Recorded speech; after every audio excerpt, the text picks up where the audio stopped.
ऐसा है 2014 से पहले जब हमें तत्कालीन जो सरकार थी, कांग्रेस सरकार थी, इससे पहले भी रही हैं, और उन तत्कालीन समस्याओं को लेकर के जब विरोध करते थे, मैं भी उसमें शामिल था। मैं 1992 से बीजेपी में हूँ, कई साल संघ में गया हूँ। हम कहते थे खूब हुई महंगाई की मार, अब की बार मोदी सरकार। हमने इस महंगाई को लेकर, बेरोजगारी को लेकर सड़कों पर खूब नारे लगाए कांग्रेस के विरोध में, लेकिन किसी भी मीडिया ने या कांग्रेस के कट्टर साथी ने हमारे को ये नहीं कहा था कि तुम कांग्रेस विरोधी हो या देश विरोधी हो।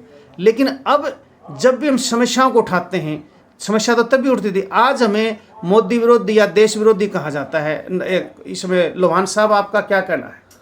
2014 से पहले जो सरकारें बनती थी मास्टर जी, उनमें जैसे पब्लिक कोई आवाज उठाओ थी ना, उनमें सरकार जनता के हित की बातें करती थी। ठीक है। और आंदोलन कभी मतलब उनको दबा नहीं जाता था, उनकी आवाज को, उनको सुना जाता था, उनकी बातों को सुना जाता था ध्यान से। और एक प्रधानमंत्री तो ऐसे हुए, जब किसान आंदोलन, किसानों की बात थी, कोई टिकैत सिंह जी राष्ट्रीय अध्यक्ष हुआ करते थे उस टाइम, और प्रधानमंत्री भवन में गए तो खुद गद्दी छोड़ गए। अटल बिहारी वाजपेयी ना, उस उनके राजनाथ भी थे, अटल भी थे। ना राजनाथ नहीं था, चलो चरण सिंह हो गए, चौधरी चरण सिंह जी खुद गद्दी पता है और हाथ जोड़ के नमन आओ मेरे देश के अन्नदाता किसानों। वो भी तो प्रधानमंत्री थे जी, इन्होंने तो मतलब है ना हर वर्ग का मतलब आंदोलन कुचला है जी।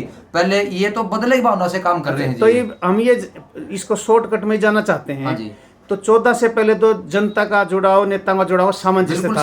हाँ जी। तो अब सामंजस्य नहीं है, बिल्कुल भी नहीं है जी। सामंजस्य नाम की कोई चीज को नहीं जी। तो फिर ये जो मोदी विरोधी और देश विरोधी कहते हैं, गलत है। बिल्कुल गलत है जी। हमने तो एक मतलब समस्या का समाधान चाहिए जी, हमने विरोध नहीं करना किसी का। हमारी समस्याओं का समाधान करते, हमने क्या दिक्कत है? जैसे कांग्रेस की सरकार हो चाहे बीजेपी की, और जनता के हित के बारे में बातें करे जी। हाँ, मिगलानी साहब, आपका क्या कहना है? सर बिल्कुल, जो अपने लोहान साहब बोल रहे हैं ना, इसको एक उदाहरण से क्लियर करता हूँ कि कितनी कड़वी बात और इतने प्यारे ढंग से बता रहे हैं। ये किसी की कंप्लेन नहीं कर रहे। जैसे सर एक ना बिजली की तार एक खंबे से कट के गिर जाए और उसमें करंट बह रहा हो, तो आप वहाँ खड़े हो, अपने लोहान साहब भी खड़े हो, मैं भी, आप भी, और कह रहे हो सर इस तार को मत छूना, इसमें करंट है। तो क्या रहे साहब, हम बिजली विभाग की कंप्लेन कर रहे हैं, लोगों को आगाह कर रहे हैं, लोगों को आगाह कर रहे हैं।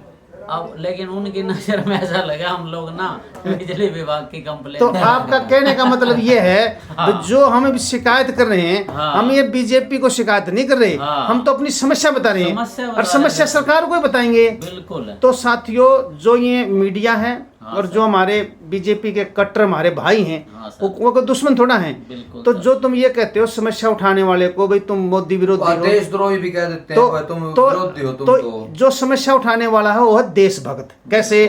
जब हमारा देश गुलाम था अंग्रेजों के, तो हमारे जो शहीद स्वतंत्रता सेनानी वो क्या करते थे? तत्कालीन सरकार की समस्याओं का विरोध करते थे। फिर इसका मतलब तो आपने जब देश अंग्रेजों सरकार थी तो उनका विरोध, तो इसका मतलब तो ये हुआ, जब आज समस्या उठाने वाले को आप देशद्रोही कहते हो, फिर तो हमारे सारे स्वतंत्रता सेनानी और शहीद तो फिर आपने देशद्रोही बना दिए। तो जो समस्या को उठाता है असली देशभक्त वही होता है। जो इनका विरोध करता है वो कायर हैं, गद्दार हैं। तो साथियों, आप नहीं करता, जो विरोध तत्कालीन सरकार का विरोध नहीं करता वो गद्दार है, और जो तत्कालीन सरकार का समस्याओं को लेकर विरोध करता वो देशभक्त है। साथियों, आप हमारी इन बातों से कितने सहमत हैं? यदि सहमत हैं जय श्री राम लिखें, और यदि कुछ लिखना चाहते हैं तो कुछ लिख करके स्पष्ट करें। धन्यवाद।